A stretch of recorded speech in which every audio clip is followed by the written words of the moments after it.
वंदे मातरम। ओम नमो भगवते श्री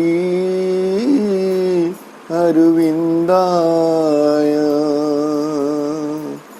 ओम नमो भगवते श्री अरविंदाय। ओम नमो भगवते श्री अरविंदाय।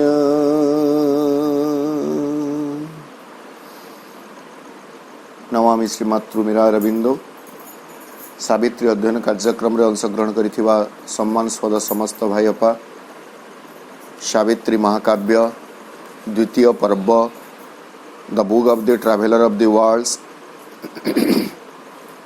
चतुर्थ सर्ग the kingdoms of the little life. यही अध्यायटीर तृतीय पर्याय आमे अध्ययन करुचु। गतकाली आमे रहिथिले पेज 136 आमे कंप्लीट करिथिले। आज आमे आरंभ करिबा 137 137 पृष्ठरू। गतकाली आमे देखिले शेष बेला को जे प्राणशक्ति सते जेमिति एक अद्भुत मूलक सबुरे रही, जोठारे केवल इंद्रिय अनुभव को नहीं बंची होची, किंतु सेठारे कौनसी प्रभुत्व जाहिर करुथुबा नियंत्रण करि पारुथुबा मन तथापि चिंताधारा सेठारे नहीं।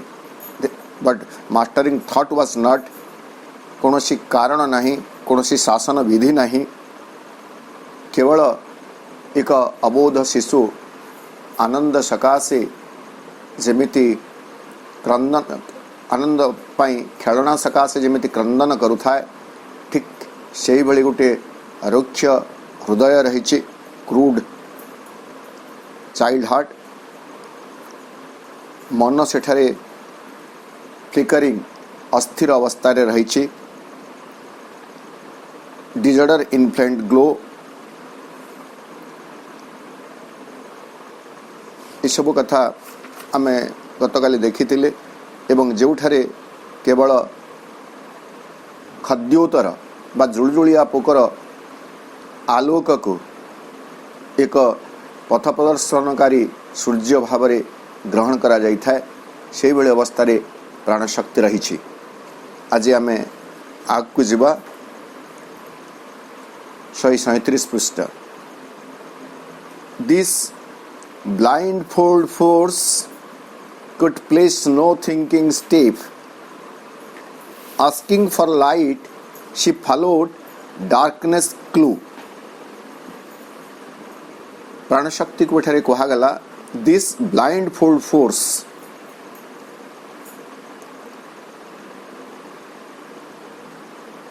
अंधरुद्ध बा रुद्ध चक्षु, अंध प्राय ये जो शक्ति रही प्राणशक्ति, could place no thinking step.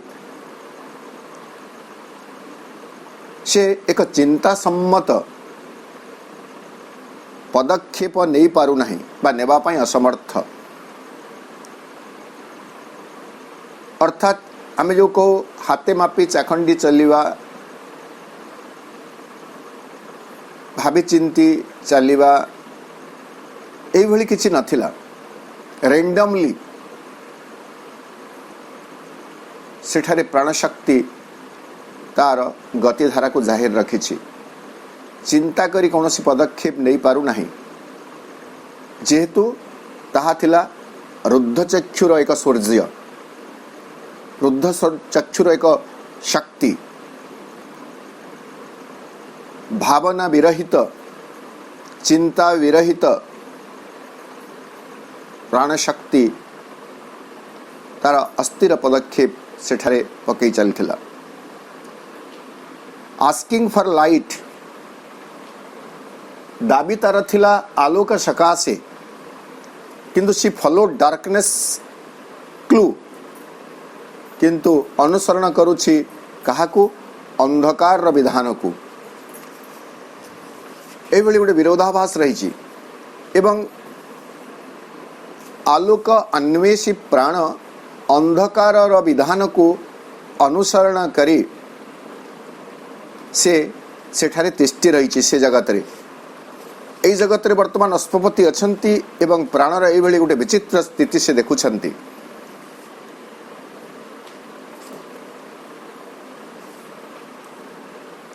एभली एक विरोधाभास सावित्री महाकाव्य बुक जोटा में 3 the book of the divine mother canto 4 the vision and the boon page 337 रे दिव्य जननी अश्वपति को सूचई दौरान मनुष्य जीवन विरोधाभास संबंध रे मुझे केवल आवृत्ति कर दौचे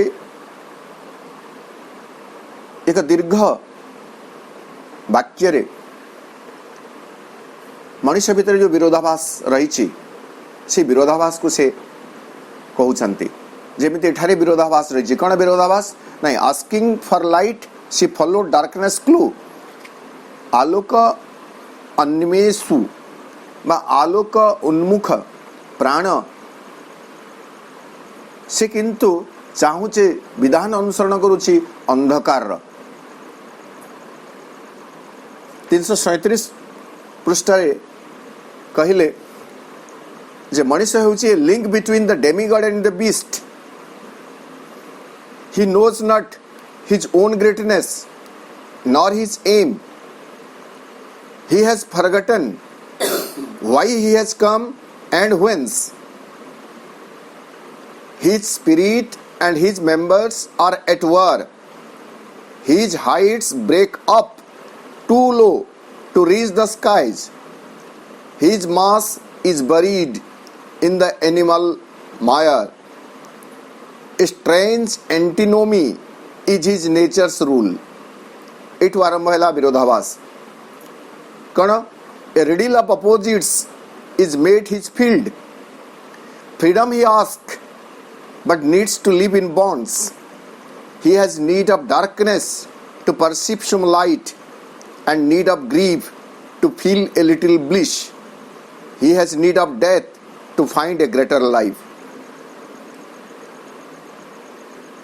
मनुष्यर जीवन मध्य एभली एक चरम विरोधाभास र प्रतीक हो रही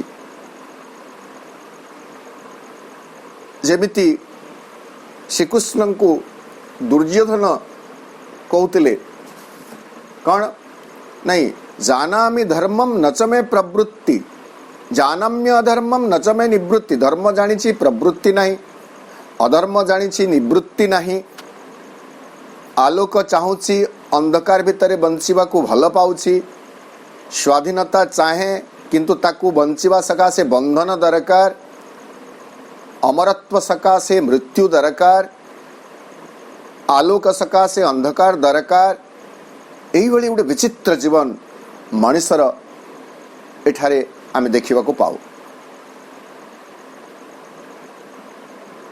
तो प्राणशक्ति मध्य तार जो आद्यावस्था लिटिल किंगडम्स प्राणशक्तिर जो क्षुद्र राज्य जो जस्ट आरंभ होची तार यात्रा मेटर रु वर्तमान मेटर रु जड़ रु से आरंभ करुची तार यात्रा यही पर्याय रे से तो आलोक को चाहूची आलोक पई दाबी करुची किंतु दुर्भाग्यवशत से कौन करुची अंधकार रा विधान को अनुसरण करुची। An inconscient power groped towards consciousness, matter smitten by matter, glimmered to sense. Blind contacts, slow reactions, beat out sparks of instinct from a cloaked subliminal bed.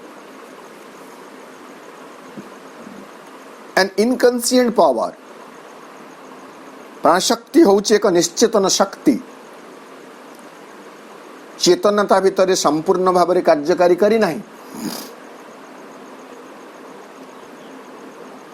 जेहेतु से एक निश्चेतन शक्ति ग्रुप्ड, आम ग्रुपिंग शब्द अनेक समय आलोचना कर आसीचु। अंडाळी हेबा, अंडाळी होतला कौन को टुवर्ड्स कॉन्शियसनेस, चेतना को कोठी पाई जीव बोली से निश्चेतन शक्ति से अंडाळी होउची बा अंडाळी होतला। Matter smitten by matter glimmered to sense, एई भली गोटे स्थिति रे जड़ आउ गोटे जड़ सहित धक्का हैला बा जड़र आघात रे जड़ प्राप्त कला। कौन प्राप्त कला? ग्लिमर्ड टू सेंस, ग्लिमरिंग माने क्षण ज्योति, माने टिके केवल सामान्य ज्योति झलसी उठिबा। तेणु एक सामान्य ज्योति र बोध शक्ति, ग्लिमर्ड टू सेंस बोध शक्तिर गोटे सामान्य झलक से प्राप्त कला। ब्लाइंड कंटाक्ट्स एवं सही सामान्य झलक जोगु तार एक अंधप्राय संपर्क प्रतिष्ठा हेउची जड़ सहित। एई संपर्क फल रे एक धीर मंथर प्रतिक्रिया सृष्टि होउची। Slow reactions beat out sparks of instinct, एवं से जो धीर मंथर प्रतिक्रिया से कण कला प्रकाशित कला सृष्टि कला। बीट आउट कण स्पार्क्स ऑफ इंस्टिंक्ट, प्रवृत्तिर एक स्फुलिंग को से सृष्टि कला। जेमिति आमे जानू अतीत रे अग्निर आविष्कार फल रे आमे आविष्कार केमिति हला नहीं, थरे हठात जंगल रे निया लग गला वज्रपात जोगु। निया को देखी मनीष नियार उद्भावन कथा चिंता कला एवं काठ को काठरे घसी पत्थर को पत्थर रे घसी नियार उद्भावन कला। तो ठीक एवठरे सेमति कुआ जाउछि जेतेबेले जड़ सहित जड़र धक्का हेउछि सेतेबेले इंद्रिय बोधर सेंस र एक क्षीण ज्योति प्रकटित होउछि एवं ए जो अंध संपर्क बोली आमे कहिबा से अंध संपर्क धीर प्रतिक्रिया प्रकाश करी, धीर प्रतिक्रिया को प्रतिष्ठित करी से प्रवृत्तिर एक आलोक को, प्रवृत्तिर एक स्फुलिंग को सृष्टि कला। Blind contacts slow reactions beat out sparks of instinct कोठू नहीं from a cloaked subliminal bed. Cloaked आमे समस्ते जानो आच्छादन आवृत्त, क्लॉक को जनरली परिच्छद बोली मध्य कहा जाए, CLOAK क्लॉक। तो परिच्छद आवृत्त एक मग्न सज्जारे प्रवृत्तिर एक स्फुलिंग को सृष्टि कला बा प्रवृत्तिर एक स्फुलिंग सृष्टि हैला। वर्तमान जड़े प्राणर उपस्थिति जोगु एक प्रवृत्ति जागी उठिला, इंस्टिंक्ट। प्रवृत्ति जागी उठिवा फल कौन हैला परवर्ती धाड़ी गुड़ी करे प्रभु कहिले sensations crowded dome substitutes for thought perception answered nature's awakening blows but still was a mechanical response, a jerk, a leap, a start in nature's dream. Sensation crowded प्रवृत्ति जागी उठिवा फल रे कौन हैला इंद्रियानुभव मान तांकर गोटे भिड़ लागी गला। अर्थात आमे जो पंचेन्द्रियर कथा कहू से पंचेन्द्रिय माने तांकर अनुभव सकल को प्राप्त करने को लगिले। आखि देखी पारिला, कान शुणी पारिला, जीभ चाखी पारिला, त्वक वा चर्म स्पर्श बारिला, ध्यान शक्ति नाक पाइला तो इंद्रिय अनुभव मान सत जमी एक भिड़ जमीगला सेंसेशन क्राउडेड किंतु डम सब्स्टिट्यूट्स फॉर थॉट किंतु वर्तमान पर्यंत से इंद्रिय अनुभव गुड़िक सते जमिति मूक भावनार मूक विकल्प थिले अर्थात भावना शक्ति रहित दोज सेंसेशन वेर सब्स्टिट्यूट्स डम सब्स्टिट्यूट्स फॉर थॉट गोटे एक्टिव सब्स्टिट्यूट्स नुहंती भावनार गोटे सक्रिय विकल्प नुहंती मूक विकल्प अर्थात आम देखिए प्राणी भितर जहाँ को आम पशु बोली जो पशु भितर सब सेन्स अच्छी किंतु से सेन्स को नहीं चिंता करि पारे नहीं it is only in man मनुष्य भितर इंद्रिय अनुभव सकल को नहीं चिंता जागृत हुए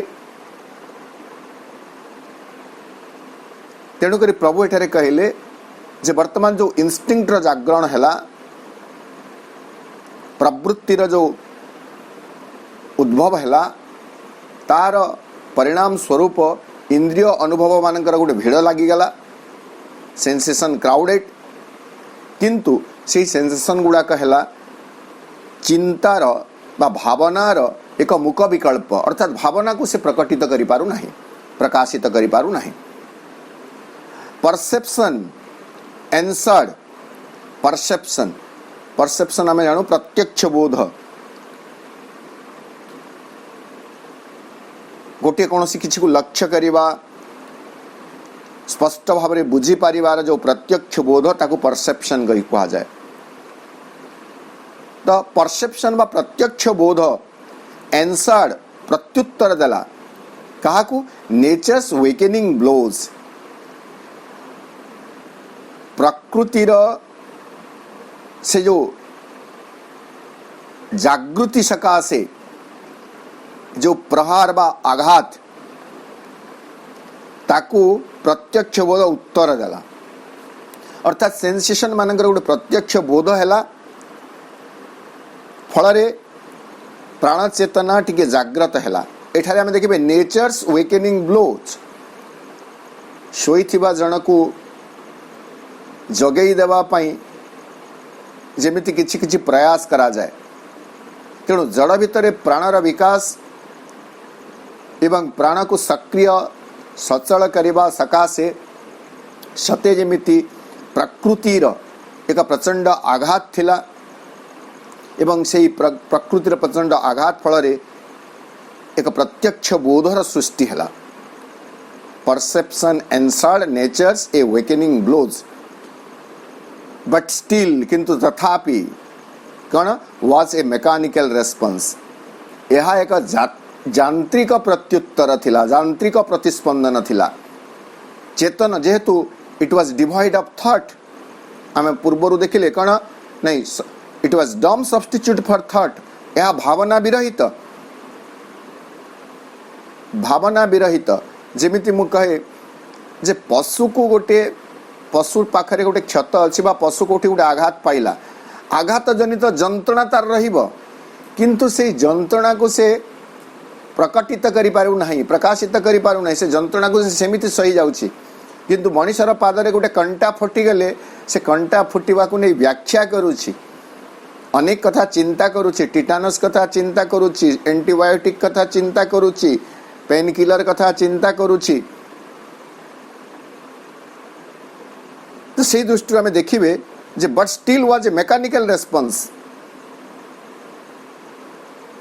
अति एक यांत्रिक प्रतिस्पंदन तथापि रही एक सचेतन प्रतिस्पंदन एक कॉन्शियस रिएक्शन वर्तमान पर्यंत देखा दे नहीं ए जार्क सत्य जमिति यह एक प्रचंड धक्का थिला ए लीप एक लंफ थिला ए स्टार्ट इन नेचर्स ड्रीम एवं प्रकृतिर स्वप्नर यह थिला एक शुभारंभ अर्थात नेचर प्रकृति जड़रू भगवान पर्यंत को विवर्तन करने जो प्रयास करिछि एवं प्रकृतिर कार्य सरी जाइछि मनुष्य निकटरे वर्तमान मनुष्य से भगवानंकर विराट योजनार एक अंशीदार होइछि एवं निजको भगवत तत्व रे रूपांतरित करबा पई प्रयास आरंभ करि दैछि। तेणु जो नेचर्स ड्रीम प्रकृति रे जो स्वप्न रहितिला जे ता भितर से भगवान को जन्म देव सावित्री आउ एक पृष्ठारे अच्छे आम समस्ते से कथा बहु बार आलोचना करूँ। Since God has made this earth must make of her God. जेहेतु भगवान ये पृथ्वी को सृष्टि करिसंती एई पृथ्वी निज भितर निश्चित भाव में भगवान को मध्य प्रकटित करिव प्रकाशित करिव। तो यह हूँ नेचर्स ड्रीम निज भितर थिबा भगवान को प्रकाशित करवा होची प्रकृतिर स्वप्न। निज भितर थिबा भगवानंकर अभिव्यक्ति होची मनुष्य जीवनर सर्वोत्तम लक्ष्य टू मैनिफेस्ट द डिवाइन। तो ये जो स्वप्न तार शुभारंभ आरंभ हो गला प्राणर ए सचलता भितरे प्राणर जागृति फल किंतु तथापि एक सचेतन भावनायुक्त क्रिया आरंभ होई नाही। केवल एक मेकानिकल रेस्पॉन्स रही यांत्रिक प्रत्युत्तर रही यांत्रिक प्रतिस्पंदन रही and ruled unchastened impulses justling reign heedless of every motion but their own and darkling classed with darker than themselves free in a world of settled anarchy। यह थिला प्रकृतिर स्वप्नर एक शुभारंभ एक आद्यारंभ एवं एठारे एई स्तर रे एई स्थिति रे कौन देखा गला ए रूट अनचेस्टेन इम्पल्सेस जसलिंग रेन एक रूढ़ अपरिमार्जित अशोधित अशुद्ध अपवित्र अनचेस्टेन इम्पल्सेस आवेग सबु थिला एवं से माने सते जेमिति जसलिंग रेन परस्पर परस्पर को धक्का दे दौड़ा को लगी। आमे जदि मनुष्य चरित्र मध्य कथा देखा को चाहिए देखिपर कारण ये जो वर्णना यहाँ को आम मनुष्य शरीर भितर देखिपर जो प्राणी का आवेग गुड़िक अच्छी जहाँ वर्तमान पर्यंत विशुद्ध होना मार्जित होना संस्कृत होना असंस्कृत अमार्जित से प्रवेग गुड़िक आम जीवन रे सते जेमिति परस्पर परस्पर को धक्का दे माड़ी चली अर्थात आमे माने प्रवेगा चालित प्रवेग द्वारा परिचालित होउछि हमर जीवन।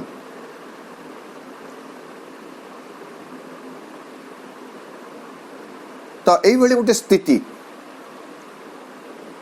Ruled unchastened impulses jostling reign heedless of every motion but their own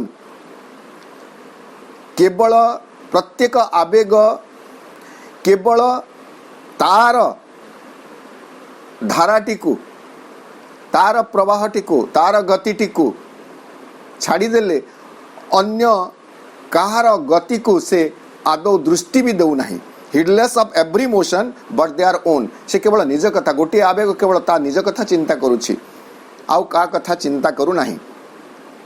and एवं डार्कलिंग डार्कलिंग माने मध्य अंधार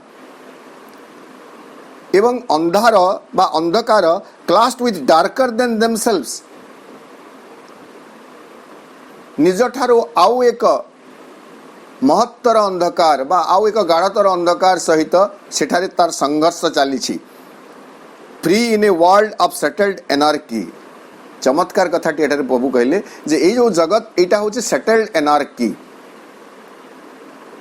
माने जोठारे एनार्की अराजकता विशृंखला सेटल्ड होकर अच्छी अर्थात प्रतिष्ठित होकर रही।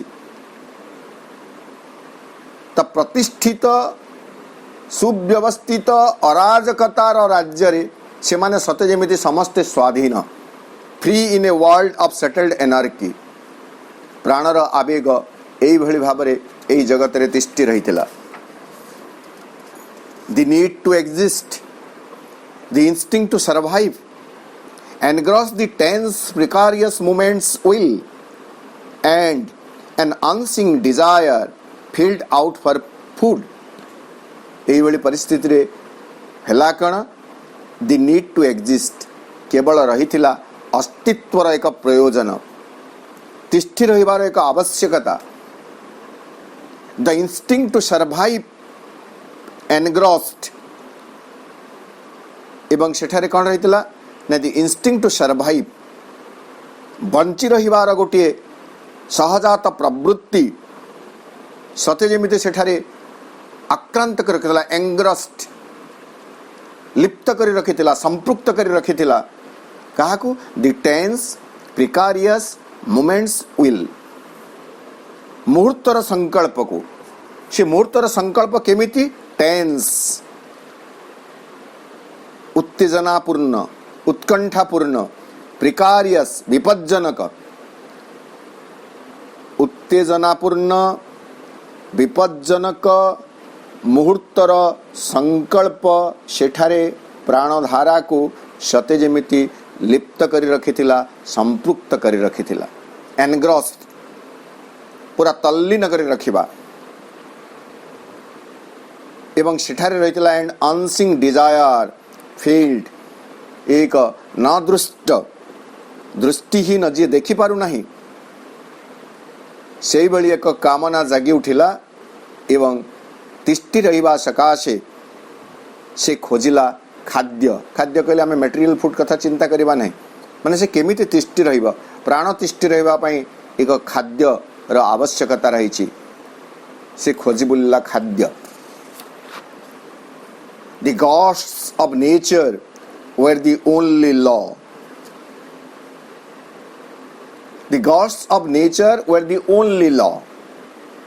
Force wrestled with force, but no result remained.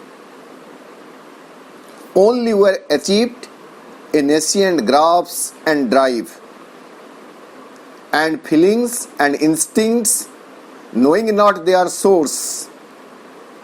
Sense pleasures and sense pains, soon caught, soon lost, and the brute motion of unthinking lives. या पूर्वरु आमे देखिले कौन नहीं the need to exist, the instinct to survive, तिष्ठि रहिबार जो आवश्यकता थिला, bunchy रहिबार जो सहजात प्रवृत्ति थिला, ताहा एक उत्तेजनापूर्ण विपज्जनक मुहूर्तर संकल्प को से एनग्रस ता सहित से संपृक्त हो रहितिला, तल्लीन हो रहितिला एवं एक दृष्टिहीन वासना जागी उठिला जहाँ खाद्यर आवश्यकता अनुभव कला। यह केमिति हैला नहीं दि गॉस्ट्स गॉस्ट होची ताने प्रचंड जो आमे जहाँ को हवा का झोंका जो को एकदम माने गोटे प्रचंड प्रवाह वायुर प्रचंड प्रवाह। The gods of nature were the only law सेठारे थिला प्रकृतिर से बेले प्रचंड झंझा अर्थात धीर मंथर नुह जोर रे प्रकृति प्राण आवेग को प्राणर धारा को आगे नेबा को चाहूला। The gods of nature were the only law प्रकृतिर से हिल्लोल प्रकृतिर से झड़झंझा ताहा ही थिला सेठारे एकमात्र विधान। लाइफ डिवाइन रे मध्य प्रभु स्पष्ट करी कहि दउछंती जे जड़रू मनीष पर्यंतर जो विवर्तन एही विवर्तन हेउची प्रकृति परिचालित। एही विवर्तन रे अन्य मानकर किसी भूमिका नहीं, किंतु जो मनीषर आविर्भाव हो जाइछि मनीष जितेबाला आसी जाउछि सेतेबेले प्रकृति टिके निरपेक्ष निष्क्रिय निरवर होछि एवं मनीष विवर्तनर परवर्ती पहाच को आगे जीवा पाई एक सक्रिय भूमिका ग्रहण करुछि। तो यही जगार प्राणर ये जो क्षुद्र प्राणर राज्य कथा आम कहूँ यही जगार विवर्तन धारा को आगे नेबाई जहाँ किसी सक्रिय थिला ताहे होची से प्रकृतिर एक प्रचंड झंझा the gods of nature were the only law ताहा थिला एकमात्र विधान ओनली कथा में बुझीचु आ द्वितीय किछि नथिला। अर्थात विवर्तन धारा को प्रकृति परिचालित करनी जाउछि। परिणाम रे घटुछि कौन फोर्स्ड रेशल्ड विथ फोर्स शक्ति सहित शक्तिर मल्लयुद्ध चली किंतु परिणाम रहित बट नो रिजल्ट रिमेन्ड। मल्लयुद्ध तो हेउछि किंतु कौनसी परिणाम कौनसी फलाफल कौनसी परिणति प्राप्त हो नहीं आसु नहीं। Only were achieved a nascent grasp and drive मिलुछि कौन हासिल हेउछि कौन नेसिएंट ग्रेप्स निश्चेतनार एक पकड़ निश्चेतनार एक आम कौन कह ग्राफ्स माने सेटा को मुठी रे आबद्ध कर रखिबा मुष्टिबद्ध मुष्ठायन बोली मनोज दास कहते ग्राफ्स को मुष्ठायन निश्चेतनार एक मुष्ठायन केवल प्राप्त होछि एवं मुष्ट सही निश्चेतनार ड्राइव परिचालनार होछि निश्चेतनार गोटे गतिवेग प्राप्त होछि। शक्ति सहित शक्तिर मल्लयुद्ध हेउथिला किंतु ताहा थिला परिणाम रहित फलाफल रहित एवं प्रकृति को आवरी रखिथिला बा प्राणर धारा को मुष्ठायित कर रखिथिला केवल निश्चेतन एवं निश्चेतन ही सेठारे परिचालना करुथिला। And feelings and instincts knowing not their source एवं जो अनुभव सकल रही फीलिंग्स एंड इंस्टिंक्ट्स जो प्रवृत्ति सकल रही से गुड़िक तो तिष्ठि रही किंतु नोइंग नॉट देयर सोर्स निजर उत्स संबंध रे सेमानंकु जना नहीं जे from where it is coming. मनुष्यर अवस्था वर्तमान यही स्तर रे रही अर्थात आम जब देखिए हाराहारी मनुष्यर जीवन को जदि आम देखिए आम माने से लिटिल किंगडम्स ऑफ लाइफ प्राणर से क्षुद्र राज्य भितर तथापि आम अच्छु बंचुछु कारण आमर प्रवृत्ति उपरे अनुभव गुड़िक उपरे आमर कौनसी नियंत्रण नाही आम जानी ना सेटा कोठु आसुची केमिति हमको परिचालित करुची। And feelings and instincts knowing not their source से माने तांकर उत्स जानु नाहंती अनुभव गुड़िक प्रवृत्ति गुड़िक sense pleasures and sense pangs soon caught soon lost इंद्रिय जनित सुख एवं इंद्रिय जनित जंत्रणा आसुची एवं जाउची सुन गेन सुन लस्ट किछि खाईदेले इंद्रिय जनित सुख आसीगला पेट गोलमाल हैला इंद्रिय जनित दुख आसीगला तो आसुची सुन एवं जाउची भी सुन। Sense pleasures and sense pangs pleasure माने सुख पेइंग्स माने जंत्रणा इंद्रियानुभूत सुख एवं इंद्रियानुभूत जंत्रणा तत्क्षणात आसुची एवं तत्क्षणात जाउची soon caught soon lost and the brute motion of unthinking lives एवं एठारे रही ब्रूट पशु सुलभ गोटे गति प्रवाह मोशन कहार ऑफ अनथिंकिंग लाइफ्स अनथिंकिंग चिंता विरत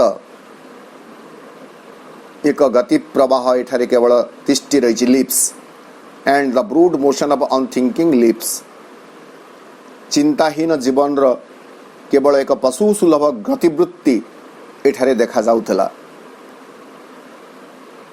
अर्थात एक क्षुद्र प्राणर राज्य रे केवल पशु सुलभ जीवनटीए बंची रही।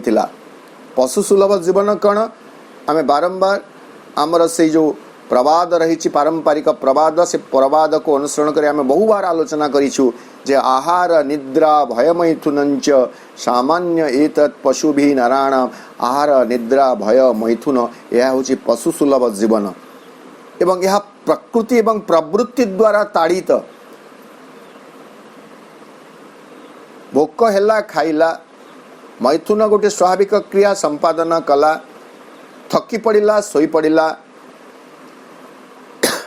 सामान्य किसी प्रतिकूल परिस्थिति देखिले भयभीत हो गला शंकित हो गला यह हूँ पशु सुलभ जीवन एवं हाराहारी मनीष वर्तमान मध्य आम यही पशु सुलभ जीवन टी बंची चलीछु।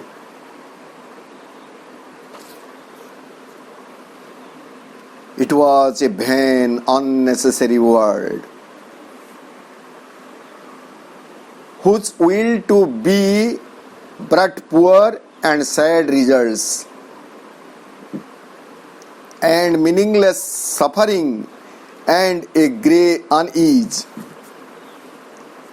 Nothing seemed worth the labor to become. ये जो जगत वर्णना है यही जगत थिला इट वाज ए वैन एक निरर्थक अननेसेसरी अनावश्यक एक जगत यह थिला एक निरर्थक अनावश्यक जगत whose will to be brought poor and sad results जहार से जो जीवन धारण टू बी तिष्टि रहिबार जो संकल्प थिला ताहा आनी दउतला कौन एक दुस्थ पुअर एंड सैड रिजल्ट अर्थ दुखदायक एक परिणाम एक दीनहीन जीवन एठारे रहिथिला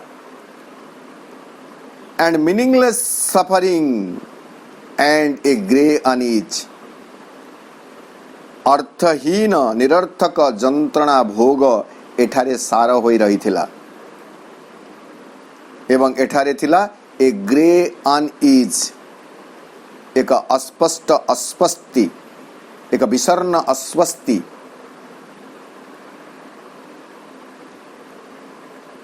हमें देखिए मीनिंगलेस सफरिंग गौतम बुद्ध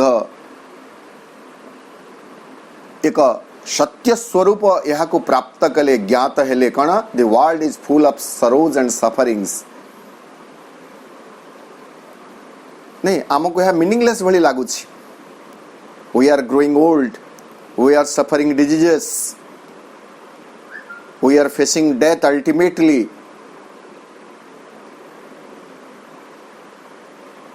ये जो तीनोटी अवस्था व्याधिग्रस्त अवस्था वृद्धत्व जरा पीड़ित अवस्था मृत्यु कबलित अवस्था यह जीवन पाई अकथनीय जंत्रणा आनी दउछि एवं ये जंत्रणा कौन सी अर्थ आमे खोजी पाउना हो जदि स्वाभाविकता बा नेचुरल प्रोसेस जो किछि अछि जीवनटा गोटे ढंग रे जाउछि स्वाभाविक सेटा गोटे नेचुरल स्वाभाविक ढांचा रे जाउछि ताले किछि नै जदि कोनोसी किछि अस्वाभाविकता रहला मनुष्य जदि तार चेतना रे टिके सचेतन होछि से कारण टिके खोजुछि काहे के कष्ट पाइला नै पूर्व जन्म रे हुए तो किछि पाप करिथिले तेणु करी वर्तमान एई कष्ट मु भोगुछि जहाँ पशु चिंता करे नाही एवं मनुष्य मध्य सेतिक रे संतुष्ट रहि जाय मीनिंगलेस सफरिंग यही जंत्रणार कौन सी हेतु से ठाब करि पारे नाही अर्थ ठाब करि पारे नाही किंतु सावित्री महाकाव्य रे कहा जाउछि जे pain is the hammer in the hands of the gods ये जो जंत्रणा मनुष्य भोगुछि way of fate and problem of pain book of fate रे जो अध्यायटी अछि सेठारे वर्णना करा जाउछि धाड़ी गुडी के तो मने नाही किंतु तार अर्थटे मु कहउछि मनुष्य जो दुख जंत्रणा भोगुचे से दुख जंत्रणा गुड़िक कौन ତାହା ହେଉଛି ସତେ ଯେମିତି ନିର୍ମାତା ଦେବତାମାନଙ୍କ ହାତରେ ହାତୁଡ଼ିର ପ୍ରହାର ତୁଲ୍ୟ, ଯାହା ଅସଜଡ଼ା ଅଶୁଦ୍ଧ ଅମାର୍ଜିତ ମଣିଷ ଚେତନା ଉପରେ ନିତ୍ୟ ପ୍ରହାର କରି ଚାଲିଛି, ତାକୁ ଏକ ଦେବୋପମ ମୂର୍ତ୍ତିରେ ଗଢ଼ିବା ସକାଶେ। ତେଣୁ ଯନ୍ତ୍ରଣା କୌଣସି ହିସାବରେ ନିରର୍ଥକ ନୁହଁ। ଯଦି ଆମେ ଦୁଃଖ ବେଦନା ଭୋଗୁଛୁ, ଯଦି ଆମେ ଦୁଃଖ ଯନ୍ତ୍ରଣା ଭୋଗୁଛୁ, এই ଦୁଃଖ ଯନ୍ତ୍ରଣାର ପଶ୍ଚାତରେ ଏକ ମହତ୍ ସୃଷ୍ଟିର ସମ୍ଭାବନା ରହିଛି। ସମ୍ଭାବନା ନୁହେଁ ବରଂ ନିଶ୍ଚିତତା ରହିଛି। ଯେମିତି ଅଶ୍ୱପତି ଦିବ୍ୟଜନନୀଙ୍କୁ କହିଲେ, ଯେତେବେଳେ ଦିବ୍ୟଜନନୀ ସେ ଭିଜନ ଆଣ୍ଡ ବୁନରେ ଅଶ୍ୱପତିଙ୍କୁ ମଣିଷର ଅପୂର୍ଣ୍ଣତା, ସଂକୀର୍ଣ୍ଣତା, ସୀମିତତା ବିଷୟରେ ଅନେକ କଥା କହିସାରିଲେ, ତାପରେ ଅଶ୍ୱପତି ବିନମ୍ର ବିନତ କଣ୍ଠରେ କହୁଛନ୍ତି, ମୁଁ ଜାଣିଛି ଦିବ୍ୟଜନନୀ ମଣିଷ ଭିତରେ ସବୁ ରହିଛି, ତଥାପି ଏଇ ଦୁଃଖ ଭିତରେ, ଏଇ ବେଦନା ଭିତରେ, ଏଇ ଯନ୍ତ୍ରଣା ଭିତରେ ଆମେ ଜୀବନ ଧାରଣ କରି ଚାଲିଛୁ। କାହିଁକି ନାହିଁ ଏଇ ଯନ୍ତ୍ରଣାରୁ, ଏଇ ପୀଡ଼ାରୁ, ପଙ୍କରୁ ପଦ୍ମ ଉଦ୍ଭବ ହେଲା ତୁଲ୍ୟ ନିଶ୍ଚିତ ଭାବରେ ଏକ ଦେବୋପମ ଜୀବନର ନବସୃଷ୍ଟି ହେବ।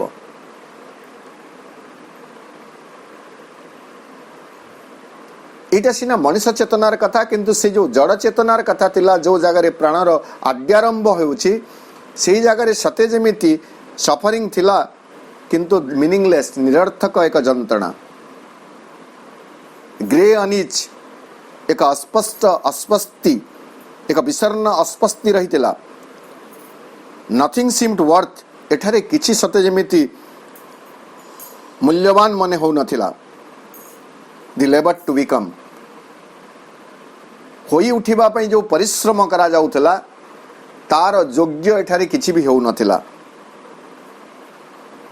ନଥିଂ ସିମ୍ଡ ୱର୍ଥ ଦି ଲେବର ଟୁ ବିକମ୍, ଯେଉଁ ପରିମାଣରେ ପରିଶ୍ରମ କରାଯାଉଥିଲା ହୋଇ ଉଠିବା ପାଇଁ, ଅସ୍ତିତ୍ୱକୁ ପ୍ରକଟନ କରିବା ପାଇଁ, ସେହି ତୁଳନାରେ ଏଠାରେ କିଛି ବି ସମ୍ଭବ ହେଉନଥିଲା। এইটা ହେଉଛି ସାଧାରଣ ମଣିଷର ବିଚାରଧାରା। କିନ୍ତୁ ଆମେ এই ଅଧ୍ୟାୟର ପରବର୍ତ୍ତୀ ଯେଉଁ ବିଭାଗଟି ରହିଛି, ସେକ୍ସନ୍ ରହିଛି, ସେକ୍ସନ୍ 4, ସେଠାରେ ଦେଖିବା how did Ashwapati realise it, how did Ashwapati see it. Ashwapati କେମିତି ଦେଖିଲେ ଏହାକୁ ଏକ ନିରର୍ଥକ ଜଗତ ବୋଲି ଦେଖିଲେ, ନା ଏହା ଭିତରେ କୌଣସି ସାର୍ଥକତାକୁ ସେ ଖୋଜି ଆବିଷ୍କାର କଲେ, ସେଇଟା ଆମେ এই ଅଧ୍ୟାୟର ଚତୁର୍ଥ ବିଭାଗରେ ଦେଖିବା, ଆଲୋଚନା କରିବା ଆସନ୍ତା ଅଧିବେଶନରେ। ଆଜି ଆମେ ଯେଉଁଠି ରହିଲେ ତାହା ହେଲା 137 ପୃଷ୍ଠା 27 ନମ୍ବର ଲାଇନ୍। ଆସନ୍ତା ଅଧିବେଶନ, ଆସନ୍ତା ରବିବାର ଆମେ ସେକ୍ସନ୍ 4କୁ ଯିବା। এই ଅଧ୍ୟାୟର 137 ପୃଷ୍ଠା 28 ନମ୍ବର ଲାଇନ୍ରୁ ଆମର ଯାତ୍ରା ଆରମ୍ଭ କରିବା।